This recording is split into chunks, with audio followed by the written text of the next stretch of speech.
Hey everybody, Deplorable Bobby here, and this is the way I see it. I want to thank my subscribers. Without you I wouldn't have a channel. I appreciate each and every one of you. I want you to keep commenting, hit the like button every chance you get. One thing I'd like to pass on that I found out, that if you subscribe to my channel and you do not watch at least one video and leave a comment, that over a period of time your subscription to my channel will be deleted. I've noticed that I keep losing a couple here and there, and I contacted YouTube and they told me that it was because I had subscribers who were either bots or they weren't participating in my channel, and over a period of time they delete those channels. So watch a video and leave a comment if you're a subscriber and you want to stay locked in, and believe me, I want you to stay locked in. I want to thank you for watching my live stream last night. It was my first attempt at a live stream, and it was full of glitches. It took me 25 minutes just to get it so I could go online, and it was just one small step that I overlooked. I was trying to go live from Streamlabs instead of signing into YouTube and going through YouTube. So it was me being an idiot, but we got it figured out, and we had a 30-minute live stream, and I thought it went fairly well. Even though I misspoke and I had a lot of glitches. I want to thank the Great Dirtbag for his kind PayPal donation, as well as Dangerous Freedom and Liberty Smith. I appreciate every penny that's donated to this channel, and I thank you for donating to my channel. My PayPal information is in the link below if you'd like to donate to this channel to help me grow. It's greatly appreciated. I want to thank my mods last night. They did a great job doing their job. But Ashley, I want to apologize to you. You were the very first person that I contacted about being a mod for my live stream. I had Spirit Talker over there last night, and he was helping me get this done, and I told him who to make mods, but evidently he just overlooked you, and it was an accident. It wasn't intentional, Ashley.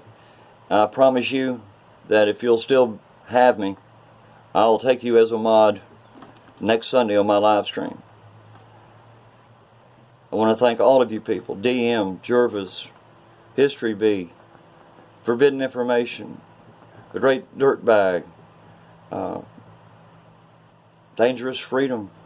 I want to thank all of y'all for showing up last night. I was looking to have 10 viewers, and I was going to be happy, but I actually got 19. So I'm very happy with the live stream and the way it went, and I hope that it will continue to grow, and over time I'll have more and more viewers on my live stream. Evidently I may have said something people didn't like last night because I lost 3 subscribers overnight. I don't know if it's a YouTube deal or if it's somebody just didn't like my content, but either way, I'm going to stay right here and I'm going to keep doing what I do.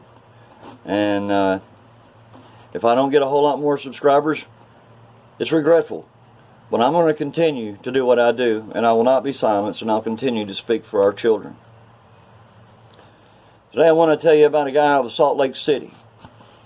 His name is Theodore Heaps. He's a 35-year-old, and he's facing several felony charges related to sexual abuse of children at his mother's daycare center in the early 2000s. According to court documents filed last week, Heaps admitted to sexually abusing many children as young as 6 years old. The investigation into Heaps was started after a 26-year-old man told Salt Lake City police that he was abused by Heaps as a child. When confronted by police, Heaps confessed to the abuse of many children. Heaps admitted to raping a 12-year-old girl and a 6-year-old boy. Heaps was charged and convicted of child abuse in 2004, and he was convicted of kidnapping in 2007. Heaps is sitting in jail awaiting trial. But I have a question. Why was this man, who was convicted in 2004 of child abuse, which should carry a 15 to life sentence, and then in 2007 He was convicted of kidnapping. This carries another 20 to life sentence. Why was this man out walking the streets? It makes absolutely no sense. For 20 years, he got away with raping these children. Tell me, people, why? If you're convicted of child abuse in 2004, are you back on the streets to rape again in 3 years? Our judicial system is broken, and it is broken beyond repair, I'm afraid. People like this man should not be out walking the streets. Once you're a sexual predator, you're always a sexual predator. You never change. A leopard can't change its spots. Let's pray that you get life. I'm going to give you a few disturbing facts, and it angers me to no end to have to report this. The vast majority of sexually perverted predators escape prison. Out of every 1,000 rapes, only 5 are prosecuted. 995 out of 1,000 rapers will remain free to continue to rape our children. This is a fact. Pedophile predators are said to have over 120 victims in his lifetime. They will always seek out the most innocent of children to destroy. Of these 1,000 rapes, only 230 are reported. And sentencing of pedophile predators is inconsistent across the nation, and the guidelines for judges are blurred. Here's a fact. Pichet took a 14-year-old girl off of his school bus and into his home, where he gave her alcohol and raped her. The victim's mother is upset about Pichet receiving no prison time, and so am I.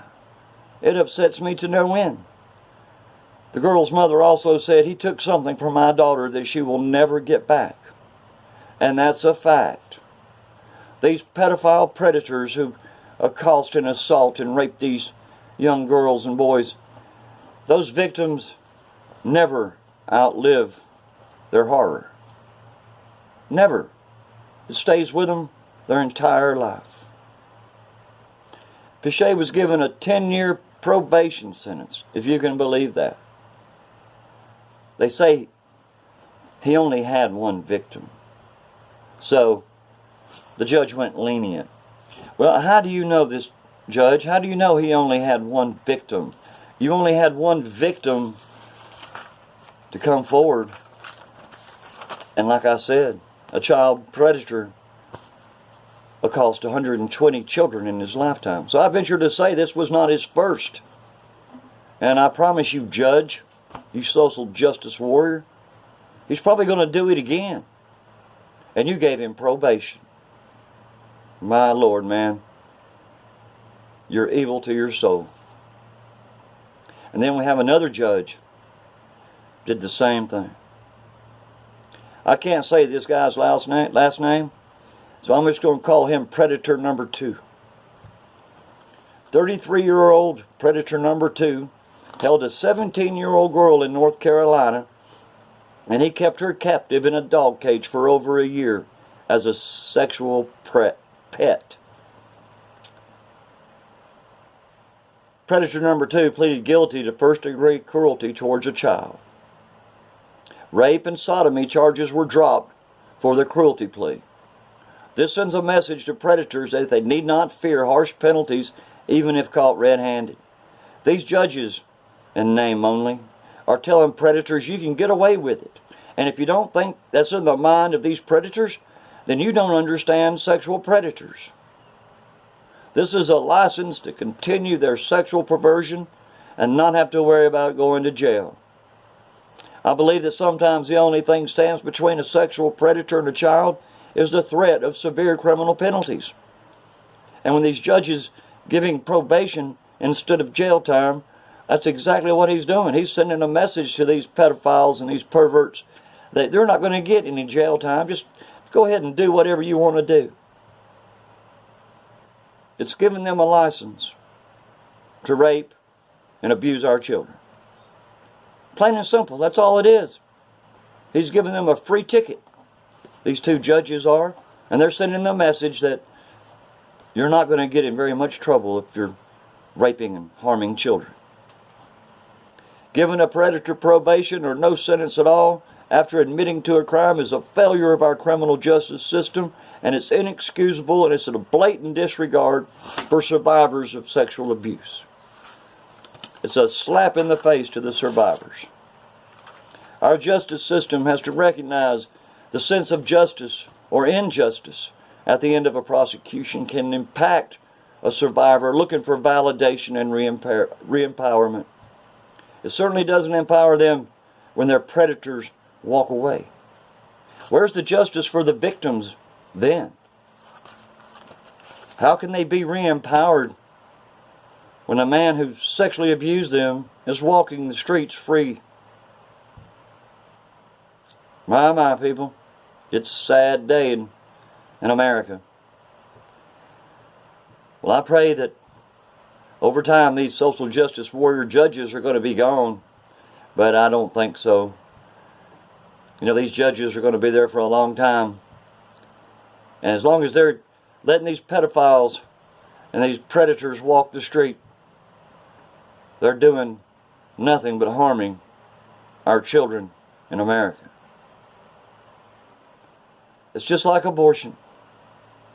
These judges don't care about that innocent preborn, and they don't care about that innocent child who was raped or sodomized or abused in any way. They don't care about these exploited children. All they care about is making sure that they set these predators free. It angers me to no end, and it breaks my heart for these rape survivors and what they're going to have to live with for the rest of their life.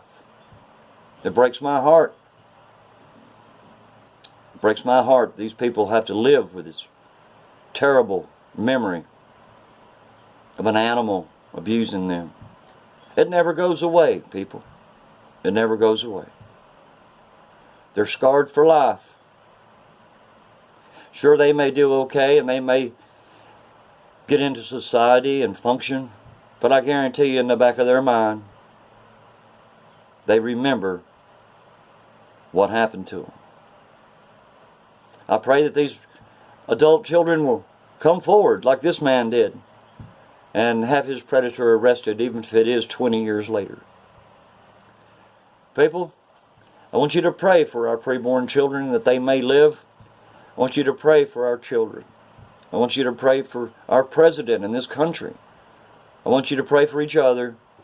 Please pray for this channel that I may grow and get the word out to those who have an eye and an ear to see and hear. Pray for me. Your prayers are desired. I'm Deplorable Bobby, and this is the way I see it. And I'll talk to you later. Have a good day.